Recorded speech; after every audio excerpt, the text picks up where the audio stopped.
یا رب لک الحمد کما ینبغی لجلال وجهک وعظیم سلطانک اللہم صل علی سیدنا و مولانا محمد وعلی آل سیدنا و مولانا محمد وعلی اصحاب سیدنا و مولانا محمد وبارک وسلم علیہ۔ یہ کلمات محض رسمی کلمات نہیں ہیں، بلکہ اس کا تعلق اس ایمان اور یقین اور اخلاص کے ساتھ ہے جو آپ کی خدمت میں پیش کیے گئے اور پیش کیے جا رہے ہیں۔ پہلی بات، محترم برادر مکرم علماء کے سرتاج اسلام آباد میں جناب گلزار احمد نعیمی صاحب ہمیشہ یہ ایک چمن سجاتے ہیں اور اپنے نام کی طرح اپنا یہ تعارف پیش کرتے ہیں کہ اس چمن میں اگرچہ ہر گل اپنی ایک شکل، اپنا ایک تعارف اور اپنی ایک حیثیت رکھتا ہے، لیکن حقیقت میں یہ تمام کے تمام جتنے بھی گل و گلزار کی صورت میں یہاں موجود ہیں، یہ سب گلزار فاطمہ سیدات نساء اہل الجنہ ان سے وابستہ ہیں۔ ان کی خوشبو اس وقت تک برقرار رہے گی جب تک یہ نسبت اور اس کے ساتھ یقین قائم رہے گا۔ اس لیے سامعین محترم، انتہائی اختصار کے ساتھ 3-4 اشارے کرنا چاہتا ہوں کہ اگر ہم واقعی گلزار فاطمہ سے اپنے آپ کو منسوب رکھنا چاہتے ہیں تو ایک نظر اپنے کردار، اپنی شخصیت، اپنے خیالات اس پر ضرور ڈالی جائے۔ ڈال لی گئی زندگی بدل جائے گی، اگر دیکھنے کے باوجود بھی نہ دیکھا گیا تو زندگی یوں ہی گزرتی چلے جائے گی۔ پہلا اشارہ یہ ہے، آج کی مجلس میں یہ جملہ بارہا سننے کو ملا کہ ہم شیعہ علماء اور اہل سنت کے علماء یہ کہہ رہے ہیں۔ گلزار فاطمہ سے تعلق کی بنیاد پر یہ جملہ ختم ہو جانا چاہیے۔ اس لیے ختم ہو جانا چاہیے کہ سب سے بڑی نسبت سیدہ فاطمۃ الزہرا نے جو قائم کی تھی، ان سے زیادہ شیعان علی میں کون ہو سکتا ہے؟ ان سے زیادہ محبت علی سے کون کر سکتا ہے؟ ان سے زیادہ عقیدت اور احترام علی سے کون کر سکتا ہے؟ جب سیدہ فاطمہ جو ہے وہ شیعان علی میں سے ہیں تو ہم کیوں نہیں شیعان علی میں سے ہو سکتے؟ ہم سب شیعان علی میں سے ہیں۔ اور اگر سیدہ فاطمہ اپنے بابا کی سنت کو زندہ رکھنے والی ہیں تو ہم سب سنی کیوں نہیں ہو سکتے؟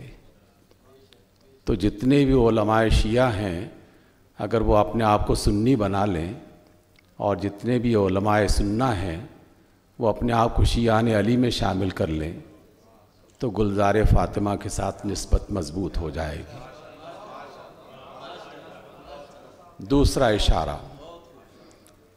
اشارہ، یہ بات بھی کئی بار کہی گئی کہ سیدہ فاطمۃ الزہرا کی اتباع کرنی چاہیے۔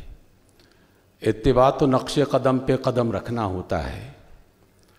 اگر میرا قدم کہیں اور ہے اور سیدہ فاطمہ کا قدم کہیں اور ہے تو نقش قدم کی بات صرف بات ہی رہ جائے گی، نقش قدم نہیں ہوگا۔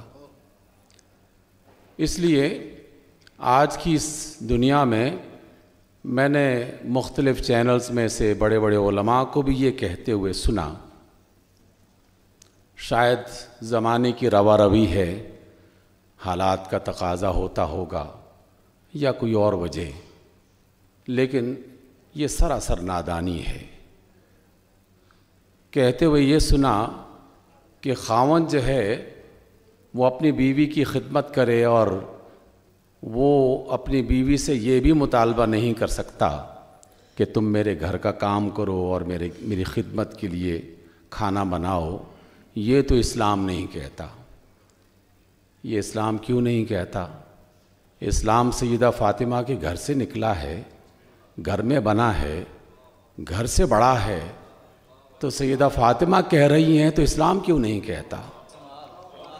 کون ہے جو سیدہ فاطمہ کی سیرت پڑھے اور اسے یہ نہ پتہ چلے کہ سیدہ فاطمہ مشکیزہ بھرتے بھرتے ان کے سینے کا رنگ بدل گیا تھا۔ سیدہ فاطمہ چکی چلاتے چلاتے ان کے ہاتھ میں چھالے پڑ گئے تھے۔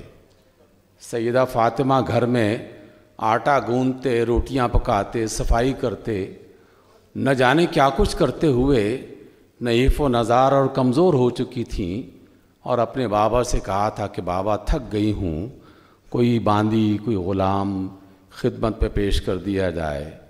اور بابا نے کہا کہ فاطمہ کیا کسی باندی اور غلام سے زیادہ بہتر چیز نہ دے دوں؟ بس ہر نماز کے بعد 10 بار سبحان اللہ، 10 بار الحمدللہ، 10 بار اللہ اکبر کہہ دیا کرو۔ تو کیسے کہا جا سکتا ہے کہ گھر میں خاتون گھر کے کام نہ کرے اور اسلام اسے اس بات کا پابند نہیں بناتا؟ اسلام نے تو سیدۃ نساء اہل الجنہ ان کو پابند بنایا تھا کہ چکی چلاتی رہیں، روٹیاں پکاتی رہیں، علی کی خدمت کرتی رہیں، علی کی نسبت قائم رکھی۔ تیسرا اشارہ، آج کی دنیا میں مجھ سمیت ہر شخص دنیا کی طلب میں اس قدر بگٹٹ بھاگ رہا ہے کہ ہوش گنوا بیٹھا ہے۔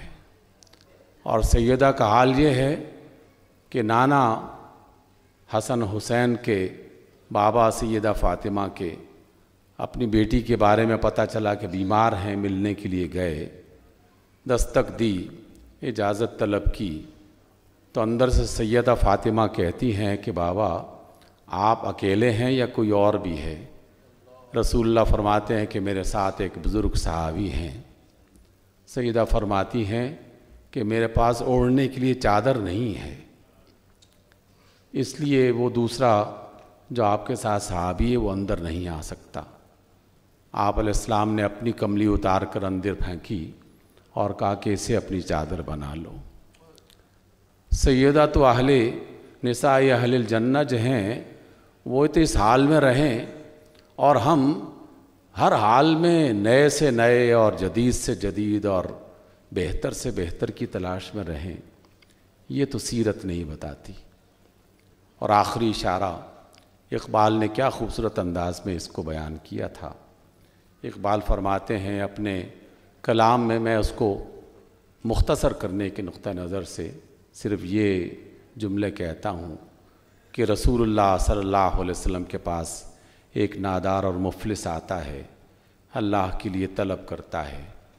حضور کہتے ہیں کہ جاؤ میری بیٹی کے گھر میں جاؤ اور کہو کہ رسول اللہ صلی اللہ علیہ وسلم نے بھیجا ہے۔ سائل سیدہ فاطمہ کے گھر کی دستک دیتا ہے، بتاتا ہے کہ آپ کے بابا نے بھیجا ہے آپ کے لیے۔ سیدہ کہتی ہیں کہ گھر میں تو دینے کے لیے کچھ بھی نہیں ہے، کھجور کا ایک ٹکڑا بھی نہیں ہے کہ جو تمہیں دیا جا سکے، لیکن بابا نے بھیجا ہے تو دینا تو ہے، کچھ نہ کچھ تو دینا پڑے گا۔ جاؤ یہ میری چادر لے جاؤ اور فلاں یہودی کے پاس رہن رکھ دو، اور اس کے بدلے میں جو ملے وہ میرے پاس لے آؤ۔ سخاوت کی یہ مثال انتہائی بڑی مثال ہے۔ اپنی بیٹیوں کو سمجھائیے، اپنی بیویوں کو بتائیے، اپنی بہنوں کو سمجھائیے کہ فاطمہ کے ساتھ نسبت بیان کرنا بھی مشکل ہے، لیکن عمل کرنا اور زیادہ مشکل ہے۔ آئیے اس مشکل کو آسان کرنے کے لیے اپنے آپ کو تیار کریں۔ اقول قولی ھذا واستغفر اللہ لکم۔